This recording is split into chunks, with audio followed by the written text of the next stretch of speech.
నమస్తే. సామాన్యుడి చేతిలో సామాజిక అస్త్రం నెంబర్ 1 న్యూస్కి స్వాగతం. నేను రవీంద్ర.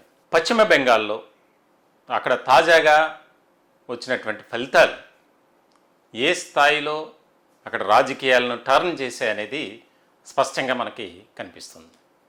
దాదాపుగా 3 పర్యాయాలు రాష్ట్రాన్ని పరిపాలించినటువంటి దీది మమతా బెనర్జీకి చెక్ పెట్టారు. దీంట్లో చాలా ఈక్వేషన్స్ ఉన్నాయి, మరికొన్ని క్యాలిక్యులేషన్స్ కూడా ఉన్నాయి. ప్రధానంగా రాష్ట్రంలో నెలకొన్నటువంటి ఘర్షణలు కానీ, మహిళలపై జరిగినటువంటి దాడులు కానీ, అకృత్యాలు కానీ, దౌర్జన్యాలు కానీ, ఇవన్నీ కూడా ఆమె ఓటమికి ప్రధానమైనటువంటి కారణంగా అక్కడ కనిపిస్తుంది. ఇలాంటి సందర్భంలో ఒక ముఖ్యమైనటువంటి అంశం గురించి మనం ప్రస్తావించుకోవాలి. అదేంటంటే 2024 ఆ సంవత్సరంలో జరిగినటువంటి ఒక విషాదకరమైనటువంటి ఘటన. ఎంతో బంగారు భవిష్యత్తు కలిగినటువంటి ఆ యువతిని అతి దారుణంగా అత్యాచారం చేసి హత్య చేసినటువంటి ఘటన మొత్తం రాష్ట్ర వ్యాప్తంగానే కాదు, దేశవ్యాప్తంగా కలవరం కలిగించేటువంటి అంశంగా మారింది. దానికి సంబంధించి అక్కడి ప్రభుత్వం అంటే మమతా బెనర్జీ సర్కార్ కంప్లీట్గా ఫెయిల్ అవటం వల్లనే ఈ రకమైనటువంటి ఘటనలు జరుగుతున్నాయి అనేది ఒక అంశాన్ని భారతీయ జనతా పార్టీ ప్రధానంగా పబ్లిక్లోకి తీసుకెళ్ళింది. అట్ ద సేమ్ టైం తాజాగా జరిగినటువంటి ఎన్నికల్లో ఆ యొక్క ఎవరైతే బాధితురాలు ఉన్నారో ఆ బాధితురాలి తల్లికి భారతీయ జనతా పార్టీ టికెట్ ఇచ్చింది. అక్కడి నుంచి ఆమె విజయం సాధించారు. ప్రతి ఇంటికి తిరిగింది. నా కూతురికి జరిగినటువంటి అన్యాయం మరి ఏ కుటుంబంలో జరగకూడదు. పానిహాతి నియోజకవర్గానికి సంబంధించి రత్నా దేబ్కర్ ఆవిడ చేసినటువంటి ప్రచారం అందరినీ కూడా ఆలోచింపచేసింది. ఎందుకు ఈ అంశాన్ని నేను తీసుకున్నానంటే ప్రజల్లో ఒక రకమైనటువంటి అవగాహన చైతన్యం కలగాలి. పాలకులు కానీ, నాయకులు కానీ, ప్రభుత్వాలు తీసుకునేటువంటి నిర్ణయాలు కానీ, పరిపాలించేటువంటి తీరు, అక్కడ జరుగుతున్నటువంటి అల్లర్లు కానీ, మరి ముఖ్యంగా మహిళలు, చిన్నారులు, యువతలపై జరుగుతున్నటువంటి దాడులు, అత్యాచారాలు, ఇలా అనేక రకాలుగా పశ్చిమ బెంగాల్లో అనేక ఘటనలు అందరినీ కూడా కలిసివేసేటువంటి అంశం. ఇలాంటి సందర్భంలో భారతీయ జనతా పార్టీ కరెక్ట్ టైంలో అభ్యర్థుల ఎంపిక జరిగింది. దానికి సంబంధించి 3 పర్యాయాలు అంటే దాదాపుగా 15 ఏళ్ల నుంచి ఆ రాష్ట్రంలో తిరుగులేనటువంటి ఒక రాజకీయ వ్యవస్థగా, ఒక రాజకీయ శక్తిగా మమతా బెనర్జీ ఉన్నారు. ఈరోజు ఆ రాష్ట్రంలో పరిస్థితి ఏంటి, ప్రజలు ఏ రకమైనటువంటి తీర్పునిచ్చారు అనేది ఇక నిజంగా ఈ బాధితురాలి తల్లి ఆమె చేసినటువంటి సాహసం. మొదట్లో ఆమె నిరాకరించారు. మాకెందుకు సార్ ఈ రాజకీయాలని, ఏదైతే ఆ నిందితుడికి సహకరించినటువంటి వారికి ఉరిశిక్ష పడాలి అని పదే ఒక తల్లిగా ఆవేదన వ్యక్తం చేసింది.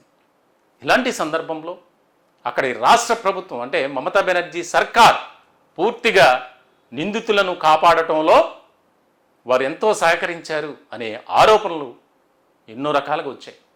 దేశవ్యాప్తంగా ఆందోళనలు చేశారు. ఇంకా అక్కడ పశ్చిమ బెంగాల్ అయితే చెప్పక్కర్లా, ప్రతి ఒక్కరూ రోడ్డు ఎక్కినటువంటి పరిస్థితి.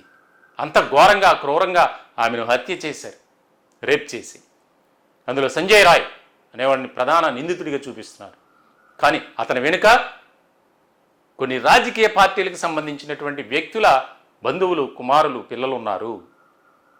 వారిని వదిలేసి అని ఒక న్యాయ పోరాటం ఆమెను ఒక రాజకీయ నాయకురాలిగా మార్చింది. ఇప్పుడు ఒక కీలకమైనటువంటి అంశం ఏంటంటే పశ్చిమ బెంగాల్ ప్రభుత్వంలో ఆమె ఒక కీలకమైనటువంటి భూమిక పోషించబోతున్నారు. రాష్ట్ర మంత్రిగా బాధితురాలి తల్లికి అవకాశం ఇచ్చేటువంటి అంశంగా అక్కడ స్థానికంగా రాజకీయంగా చర్చ జరుగుతుంది.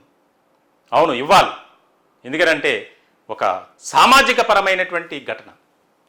మహిళలకు, యువతలకు, చిన్నారులకు తిరిగి ఇంటికి వెళ్ళేంత వరకు ఒక రకమైనటువంటి ఏ పరిస్థితుల్లో తిరిగి వస్తారు తెలియనటువంటి పరిస్థితుల్లో అక్కడ పశ్చిమ బెంగాల్ మహిళలు కానీ, యువతులు కానీ, చిన్నారులు కానీ ఉన్నారు. దీనికి సంబంధించి వాటన్నిటినీ అరికట్టాలి. నా కూతురుకు జరిగినటువంటి అన్యాయం మరి ఆడ కూతురుకు జరగకూడదు అని ఆమె ప్రచారంలో అదే ప్రధానమైనటువంటి అంశం. రాజకీయంగా పోటీ చేసేటువంటి స్తోమత లేదు. భారతీయ జనతా పార్టీ అలాంటి సందర్భంలో ఆమెకు అండగా ఉండి నిలబడి దానికి సంబంధించి ఆమెను ముందుకు నడిపించింది. ఈరోజు ఘన విజయం సాధించింది.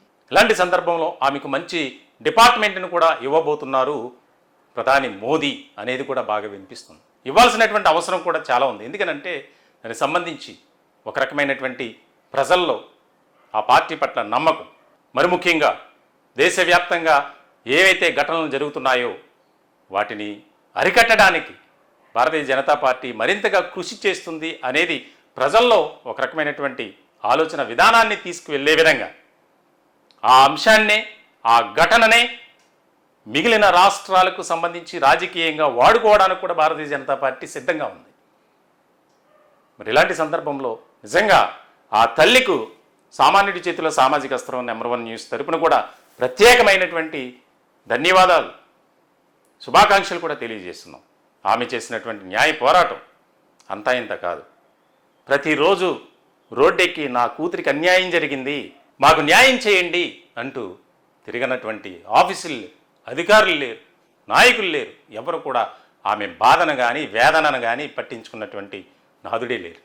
అలాంటి సందర్భంలో ఆ విషయాన్ని గుర్తించినటువంటి మోదీ ఆమెకు ఎలా అయినా సరే మనం టికెట్ ఇవ్వాలి, గెలిపించి తీరాలి అని నిజంగా ఈరోజు రాజకీయంగా ఒక ప్రాధాన్యత కలిగినటువంటి అంశంగా అది మారింది.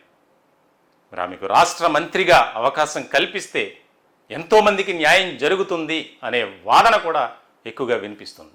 చూడాలి మరి ఎలాంటి పరిస్థితి ఎదురవుతుంది, ఎలాంటి పరిణామాలు చోటు చేసుకుంటాయనేది కీలకంగా మారేటువంటి అంశం. ఈ టాపిక్పై మీ విలువైనటువంటి అభిప్రాయాలు కామెంట్ రూపంలో తెలియజేయండి. దయచేసి మా ఛానల్ని సబ్స్క్రైబ్ చేసుకోండి. Thank you.